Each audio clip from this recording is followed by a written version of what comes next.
Hello there. You may recall on Saturday, Outdoors and Freedom Party joined the umbrella FreedomsNZ Party. Something that they'd kind of decided they didn't want to do, and then they did. And it's, watch the video on Monday and see just how outraged Outdoors and Freedom people are about joining this particular party with Brian Tamaki. But one of the interesting things about the timing of this on Saturday is that it actually came 24 hours after the Electoral Commission had released their broadcasting allocation funds. So, about $4 million is put aside each election cycle for registered parties to be able to use for broadcast advertising. It's divvied up based on a whole bunch of criteria. In fact, this here is the list of allocations and what they were given, and this here is the list of criteria, which is actually pretty straightforward. It comes down to things like how many MPs you've got, how many votes have been cast for you, whether or not there's been a by-election, how many votes are in there. It's a bit of a complicated maths process, but this is how they've divvied it up.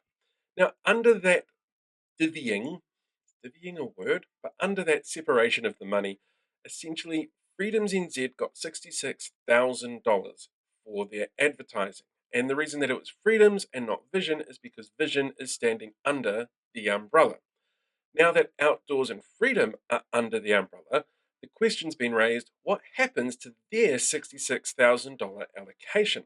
Because being part of a group of parties standing as a sort of coalition of chaos, as it were, means that you have to question what's happening with those funds, which is based on things like how many votes they got, which both parties got less than 1% of the vote at the last election.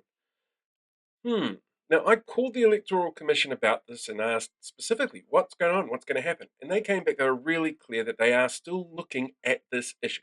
No decision has been made, but it certainly changes things because suddenly you've got double the allocation for what's essentially one party. And that's not why the system is set up the way that it is set up. So I guess we'll just have to wait and see what the Electoral Commission's results are going to be. And they do point out as well that they have the right to change this allocation depending on new information that comes in. This is new information.